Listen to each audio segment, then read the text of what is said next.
Welcome to The Essential Element, the Elements of Education podcast. My name is Christian Page, and I'm your host. Grateful that you decided to tune in with us today. You could have been anywhere else in the world, but you're choosing to be here. We have a special set of guests today who are going to be on the podcast with us. They are known as the Ma and Pa of SOTA, also known as Steve and Sunny. And they talk to us today about some stories from the past, being founding members and founding teachers here, some ideas for the present, and some ways in which we can hold SOTA in the same esteem in the future.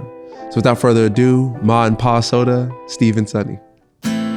Our school, we really believe in relationships, and that is emphasized through mentor group. And so I wholeheartedly believe in that. What do they need? I have to be able to answer that question. And that takes a little bit of time. The biggest teacher, I think, is failure.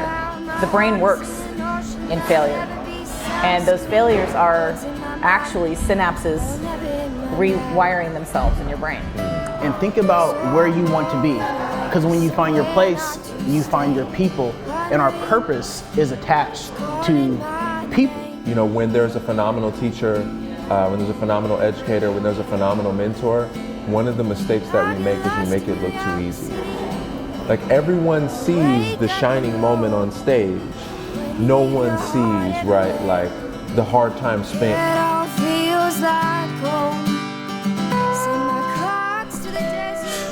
Right. Welcome to The Essential Element. I'm your host, Christian Page. You are familiar with my partner in crime, Zach. And today we have a really special episode as we're approaching the holiday season. One of the things that's important is to remember and to be grateful for the things and the people who have come before us. And oftentimes the people who have laid the pathway for us to enjoy the things that we have now. And so today we are visited by who I'm told is Ma and Pa SOTA, but are also known in the world as Steve and Sunny. And so we are grateful to have the opportunity to be with you all today. And we want to start off our conversation just by asking you, because I'm really curious, right? You all were accomplished folks before you came to this journey. It wasn't like you were... We weren't new teachers. You weren't novice teachers. You weren't somebody looking for an opportunity. And some crazy guy asks you if you would come in and join the party here at SOTA when it's an idea. Mm-hmm. And so I'm very curious about, like, how did you come to know this place? How did you come to develop this place? Like, what's your story of finding yourself here at and what we now know to be SOTA? You want to start, or? You should. Okay. It was a dark and stormy night. We were riding on a dinner train for somebody's birthday in Renton. There was some kind of a special event, but John was there. We had mutual friends who were I don't think it was your birthday, but somebody's birthday. And so John and Cindy were there, and we were there, and mutual friends. And John pulled us over to the side. I don't know if you remember this, but mentioned the idea of this school. And what would you think if, and so the idea of SOTA was kind of rolled out, at least for me, for the first time over dinner, and we both thought it sounded very intriguing. We both had jobs at the time that we liked, and so I didn't connect the dots that we would be necessarily involved in this weird enterprise, but sure, it sounded great, and let us know how that rolls out. And so that was that. There are other pages in that, but Sunny could take it from there. Steve would go to meetings about SOTA before it opened. And these were big meetings. So like movers and shakers in the city kind of meetings, because John had to lay a lot of groundwork in order to get people to even pay any attention to him, including working with the Gates Foundation and so forth. So Steve would go to these meetings and he'd come home just scratching his head and going, I think this is really cool, but I can't imagine how this is going to happen. And he'd say, John keeps, sending me this person to meet and that person to meet. And John is good about coffee. And so Steve continued to work on this. And then it happened. You know, it really, all the pieces fell together. And Steve was trying to decide whether or not he would leave his position and join. And he made the good and brave decision to do that. And John on occasion would casually say, well, you don't want to do it too, do you? Do you want to be involved? And I'm like, oh, no, that's okay. I don't want to work with Steve. You know, we're She'd married. done it before. I'd done it before. I was like, oh, no, I don't think so. By the way, I've worked with Steve a lot ever since. I never have stopped working with Steve generally in most positions I've had. So we ended up getting involved, and I eventually also said, in answer to the question, when will you ever have another opportunity to create something from scratch that lives up to your ideas about what a good school can be?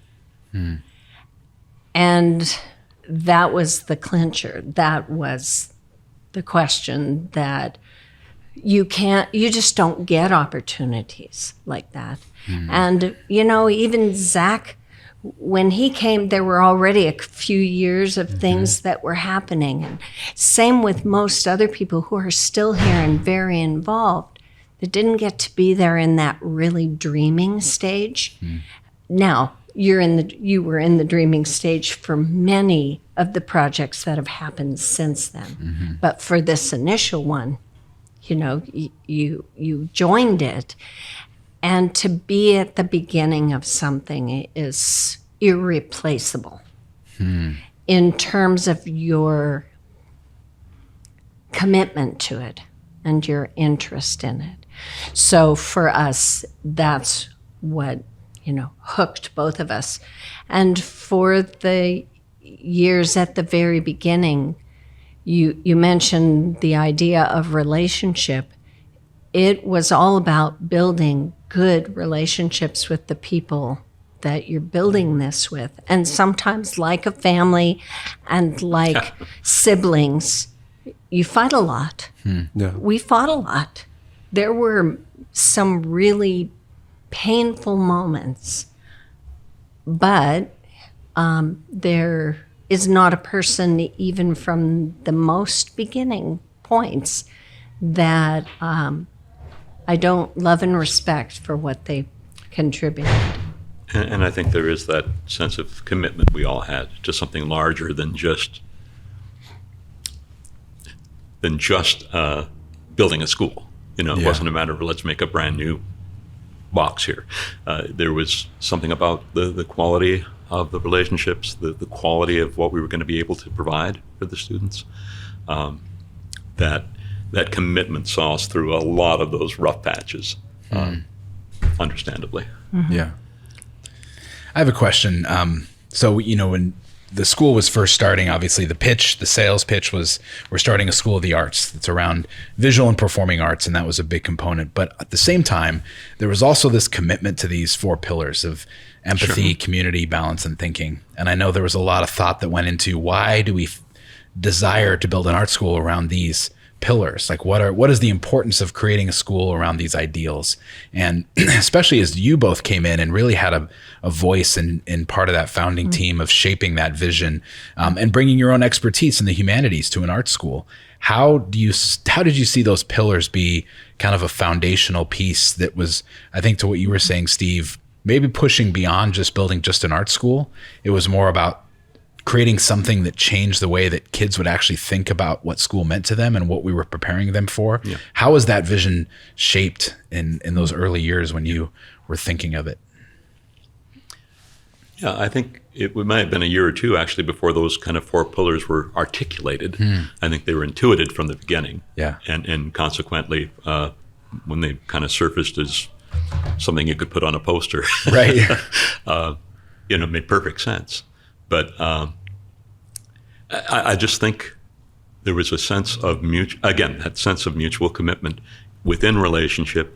I can't, I don't know if you recall, John, but I remember times when, there'd be a week that just wasn't going right, or there'd be something in the community. And at that point, we had the Butterscotch building or something like that. We'd kind of march everybody, we'd preempt classes for an hour or so and go kind of have a community meeting. Now, back at the beginning. It's like a family meeting that you have when everything's falling apart at your house. Well, and where do we go from here? Everybody in the living room, let's get together. It wasn't a matter of, let's pull the plug now for heaven's sake. It was a matter of, where do we go from here? How do we make this better? And the kids, we put the question to them as well as to each other. And I think that level of buy-in was crucial to especially the start that we had. And the understanding that, if things are going haywire, let's not just pretend it's not going south. Let's talk about it. Let's talk it out and work it out.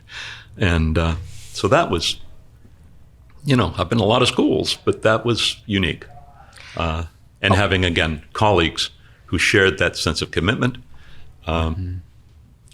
So it's just wonderful. I think the beauty is that those 4 pillars developed exactly as Steve said. They developed from what I mentioned, the fights we had and the disagreements and the celebrations and the priorities that bubbled up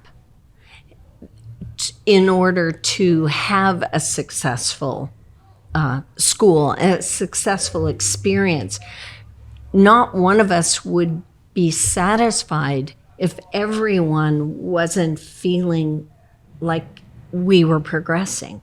And that went from student to staff. I mean, everybody. Now, granted, in order to create that, we had a small community. I mean, we had a lot of kids. Sometimes we had a lot of kids, it seemed, not compared to the way it is today. But there were a lot of voices involved. And we can thank all of those voices for crystallizing those pillars. It wasn't any one of ours brilliant idea. It was a crucible that created it.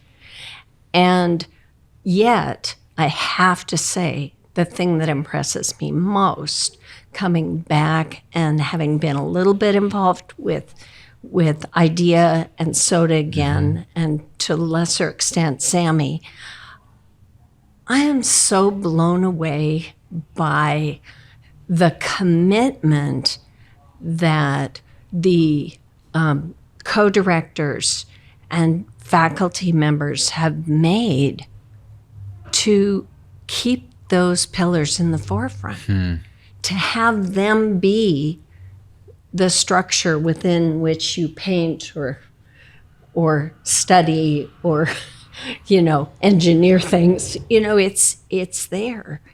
And it's like any good foundation or structure, it really makes it easier to prioritize what's important. Absolutely. You get the big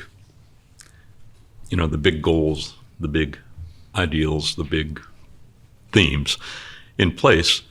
Smaller ones tend to make sense. The smaller ones sort themselves out. That's not that important this time. Let's concentrate on this for now. That kind of ongoing decision that any institution has to make, certainly a school like this, it gets easier if you understand, again, what really matters, and then works from there.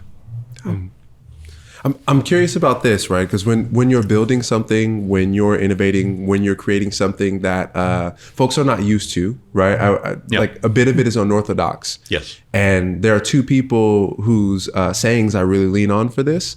There's one of my favorite musical artists at this point, and they have a line that says, and nobody cheers until it goes over the fence.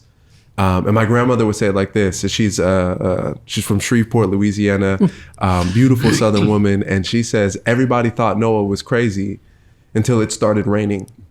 And so I'm curious about This right, like we're talking about a good chunk of time, right? And I'm curious about two questions. Is one, as you were building this, right? Like what were some of the points when people looked at it and like, yo, this is crazy. Yeah. This is irrational. And then two, like when did it start raining? Like when did you know, like, yeah, we've created something beautiful here? So much so that you all were able to walk away and know that it was in good hands. Yeah. Right. And so I'm curious about both those things. Like when did people see you and like, what are they doing? This is irrational. Yeah. And then second, like when did you know you created something beautiful? Well, I've got partial answer, if that's okay. It just, Yeah. we had our first, every school has a back to school night, right? And we were, we started the school at camp because we didn't have a building to move into yet, which now has become a piece of SOTA Lore, legend. Exactly. For good or for ill. And a precedent that has continued, and I'm glad the camp thing still happens, I guess. And but there were a lot of things like that. We didn't really have walls or furniture, power in all the building. A lot of extension cords running this way and that. So there were a lot of, and the kids are walking into this and kind of scratching they're okay though. They understood. We did a lot of talk about pioneers, and they truly were. And the idea of building something together, they bought into that. And it's a dang good thing because, again, there were a lot of pieces that on a bad day, could this possibly work? Well, so back to school night comes, and we're all feeling a little sheepish, and we're getting up there in front of the parents who filled the front room there in 1950. I don't even know what's there now, but It looked kind of like this room still does. I mean, it was just anyway open. So they're standing around, and we're again a little. We aren't sure what's coming, and we begin a little apologetically. I mean, for instance, how many kids came for music or performance? There was no place to do that. We were in the Butterscotch building in the bathrooms. Kids were rehearsing because there was, you really couldn't do it right next to the math class. and there was no really place else presenting itself. We didn't have the variety, no Ted Brown, no anything like that at that point. So we're starting off and we're kind of doing our best to make a little bit of a welcome and thank you for coming and thank you for trusting your kids to this strange experiment. And one of I think it was Mr. Horn, actually, Danielle's father interrupted and said, well, you guys sound like you're apologizing. And we kind of, I looked at my feet anyway. He says, there's nothing to apologize for. You guys are making this work and our kids are delighted. They're having a great time. This is the better they're more involved in their education here than they ever were in the big box school. And it was just, I could have kissed him on the cheek right there because, it was just better response. And actually all the parents kind of joined in. Yeah, this is working. That's awesome. So it was like, oh, thank God. And that was an important that moment. was an important moment for all of us because we realized, okay, whatever they were saying to us, what they were saying around the dinner table was corroborating the fact that this was worth it. And they were getting something and that out we were of getting it. somewhere, and that the kids practicing in the boys' bathroom would still have an opportunity. They knew better things were coming, and they had faith. And I just want to add to that because that it so resonates with me. The first year of IDEA, the same thing. That year, I remember thinking, this is being held together by a shoestring. I don't know if this is going to work. This is the hardest thing I've ever done. And just every day was just, let's just make it to the end of the day. And if we can keep kids just coming back next year, I don't know why they'd want to come back because this is insane. But those kids got to their senior year and you would ask them and every single one of them would say, oh, that first year, nothing compares to how amazing that first year was. And I'm like, I thought I was going to die. Are you serious? And they would say, no, that was, they were so excited. And parents were coming back saying, I've never seen my kids so invested in school, so excited to be a part of something. Did we have all the equipment ready? No. Was the building in? It was like, it wasn't in place, but the relationships were there. The ownership was there. The vision was there. And I think most people are smart enough to know that that's what really matters. Everything else will come with time. What really matters is I'm a part of something bigger than myself, and that you can't trick that. Well, when you ask what are one or two, that I thought of that one, of course, and the second one I thought of, which is identical to yours, is when the first group graduated. It was like I was giving birth again. I was so invested in launching these kids, and I was always the one who did graduation back in those days, and there are a lot of weird details to deal with all of that, but the most important thing, and this has to do with MPG and relationship, was our saying goodbye to those students and honoring them and sending them off, basically with a hug and a kiss, metaphorically. And we worked really hard to develop something that would do that. And I remember thinking, this is the best day of my entire professional life, is this moment with these kids after having gotten to this point. And I think it was like one of our first meetings in Ted Brown. We had just gotten Ted Brown, and we didn't really have much going on there, and it was so exciting. I just want to take a little bit of a segue and build on. So the experiences, just because while you're here, there are so many things to hear from both of your incredible careers.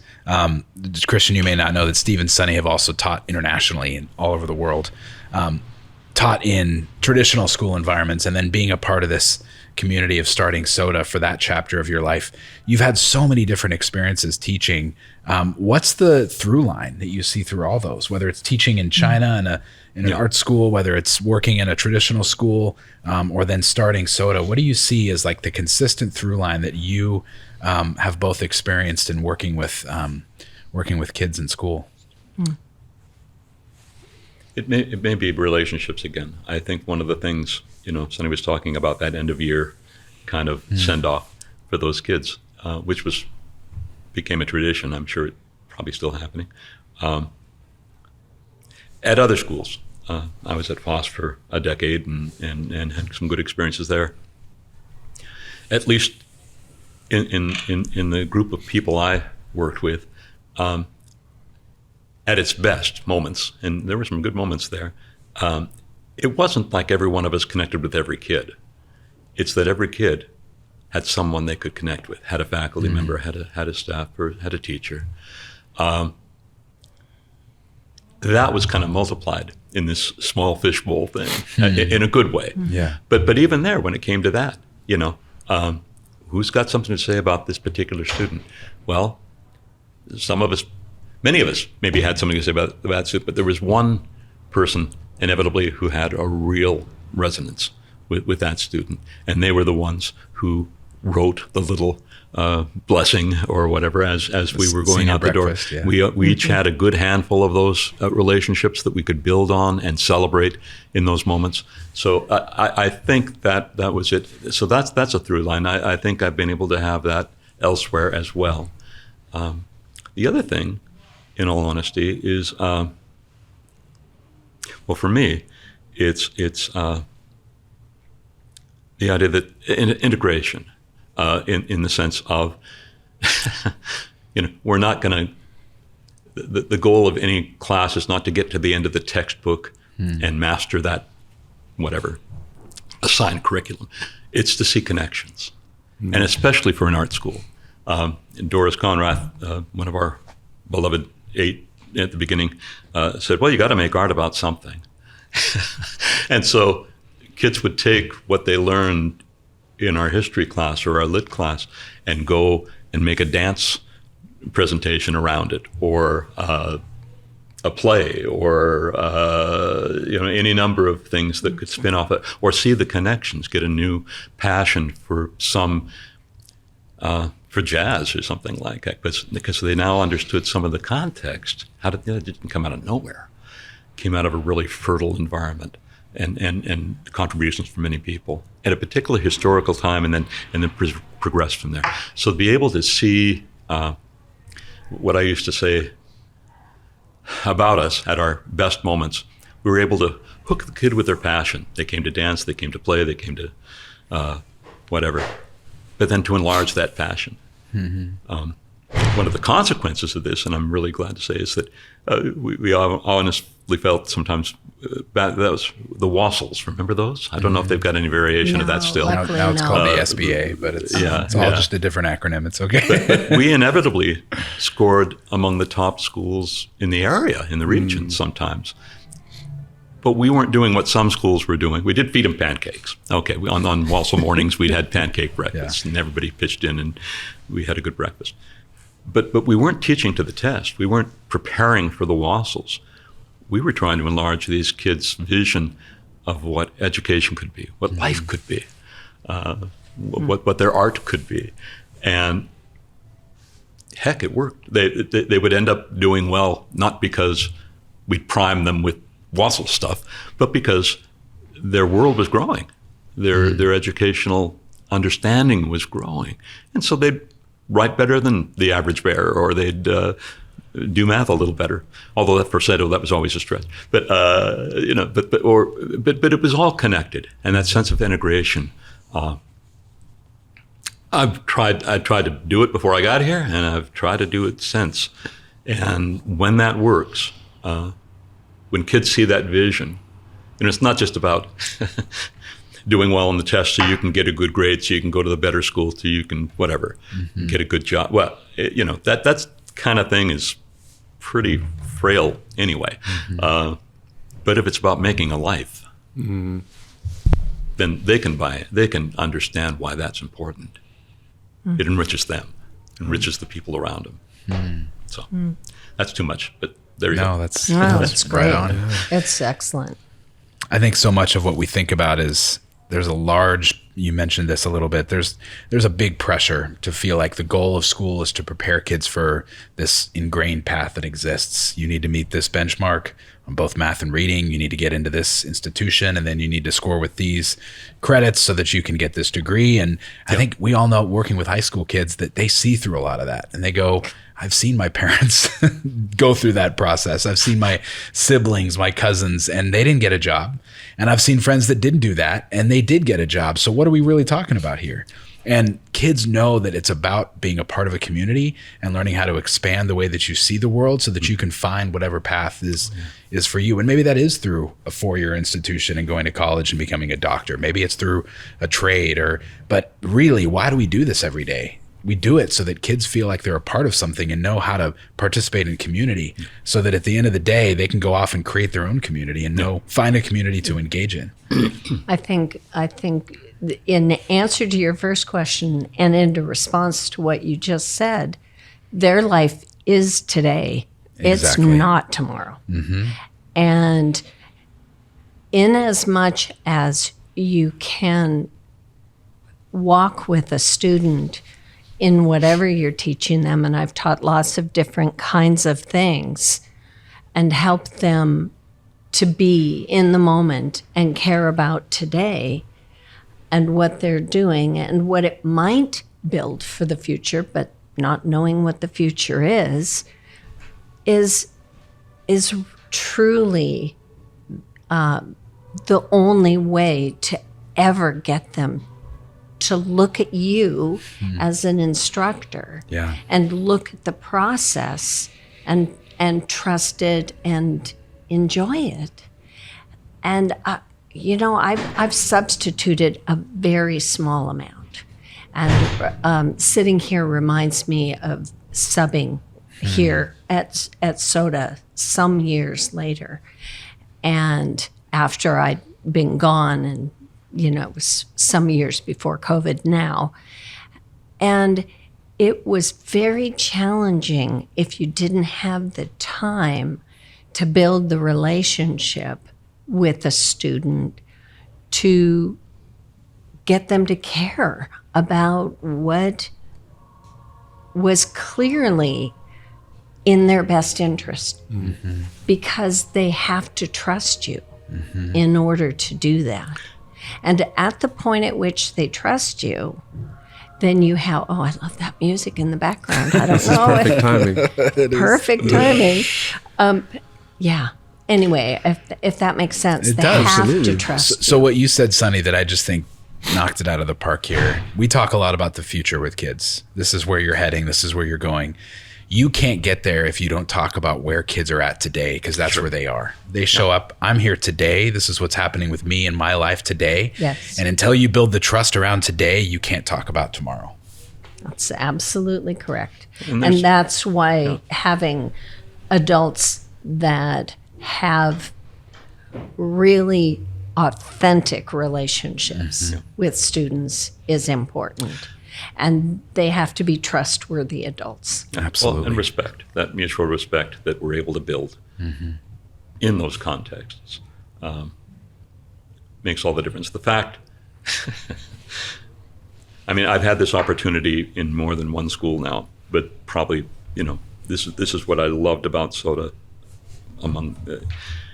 I saw these kids for 3 years. They saw me for 3 years. We kind of knew each other's tricks and foibles and, even qualities. But there, I've had a lot of students say, you don't talk down to us. A lot of our teachers elsewhere, they've got this wonderful thing to give you, and tough luck if you're missing it.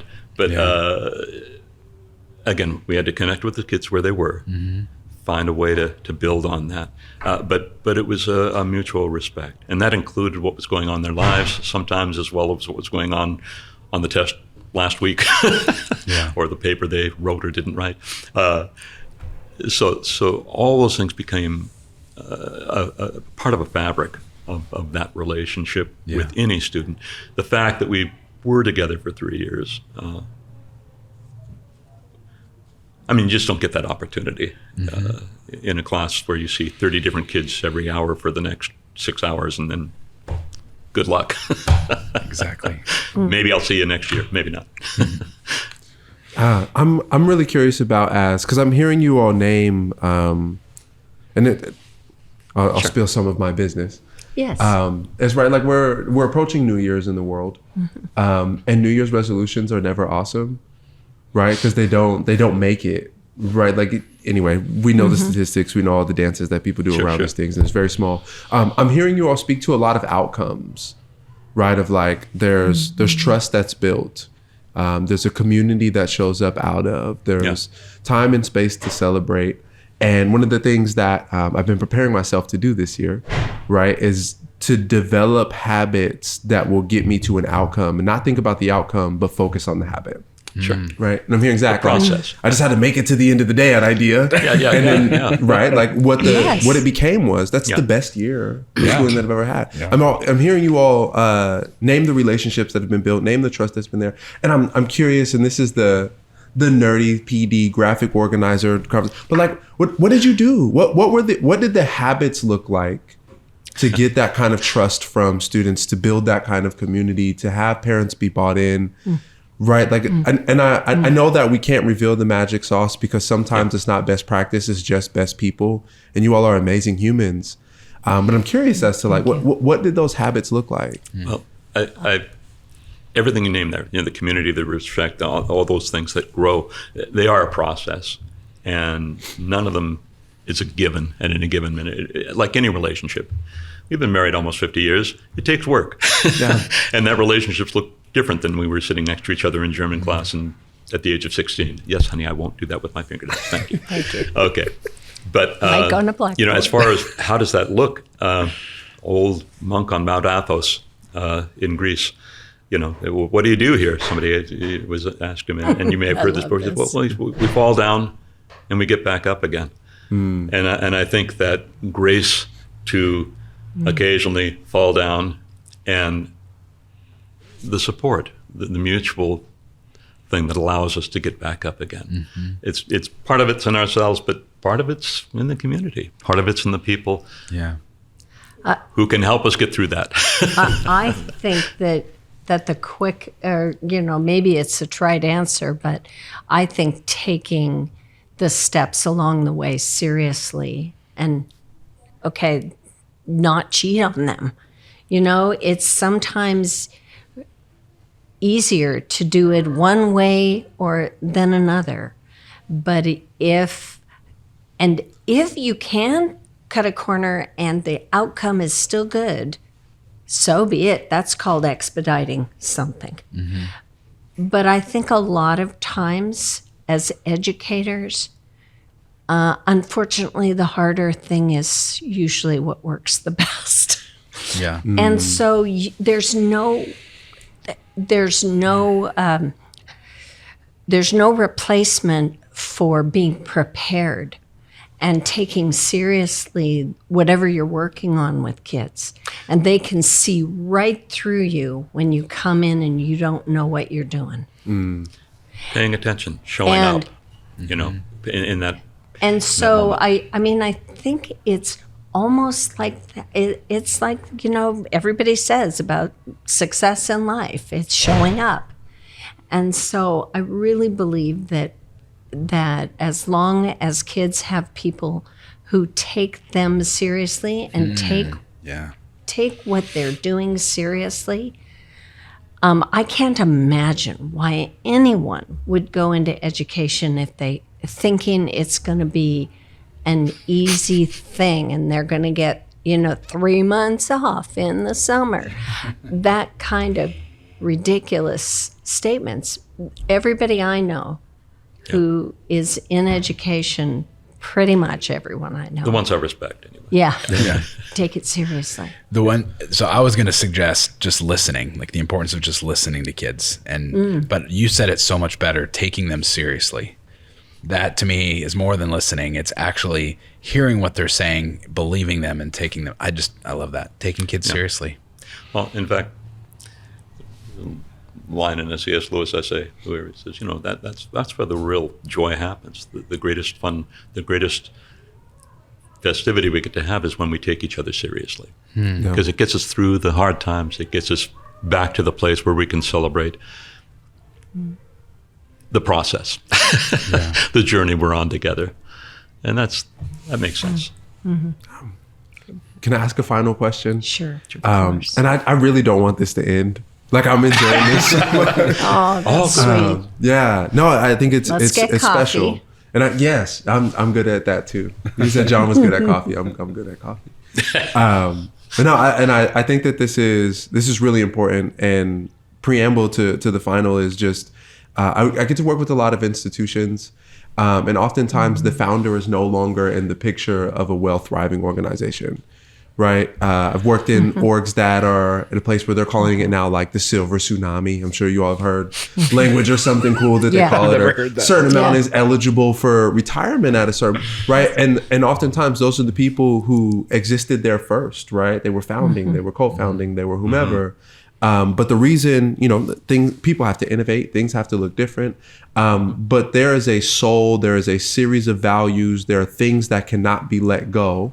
Right, even for the current iteration, as innovative as it might be, that has to remember in order for its current state, to mirror the intention. Right, right. Excellent. And so I'm curious for you all, like as someone who's now in this community, who wants it to be as beautiful and as scrappy and as innovative, and as children to be taken as serious as you all are naming. Like, what mustn't we forget in order for SOTA to remain SOTA?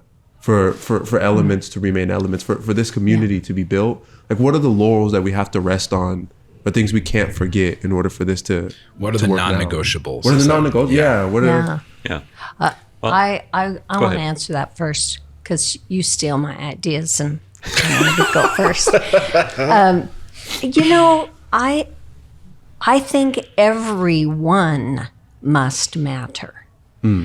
I love working with someone who is as brilliant, as as Doris or Steve, in terms of intellectually what they think of and the framework that they set out to share with kids or the insights that they have. But when everything comes down, for me, it matters who the people are, and that everyone in the institution is continually buoyed up and that they matter. And it's very easy to think, well, okay, they're, they maybe aren't very successful at what they're doing right now. And down the road, maybe we'll look for somebody else to do what they're doing. And that is such a huge mistake, because you need to pour energy as a whole community back into everyone. And how you do that is still a mystery. Yeah. But that is the essential thing, because we all need each other. And if we're not here at SOTA, we're somewhere in our community. And I totally love this.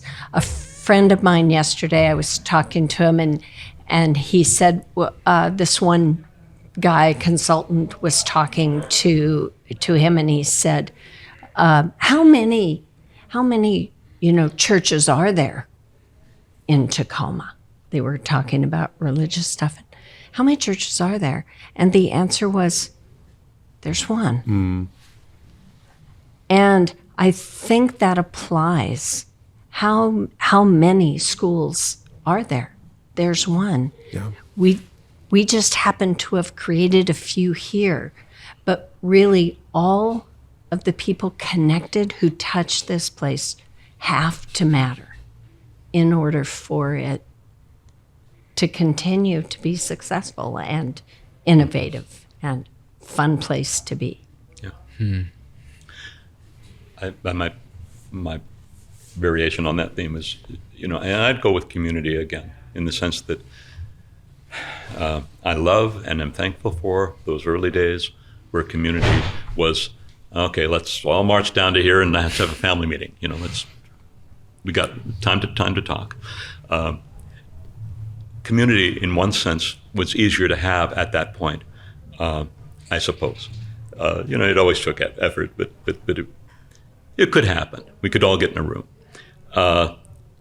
As SOTA grew, kind of by popular demand, and other schools were added and so on, that sense of community was a little less concrete.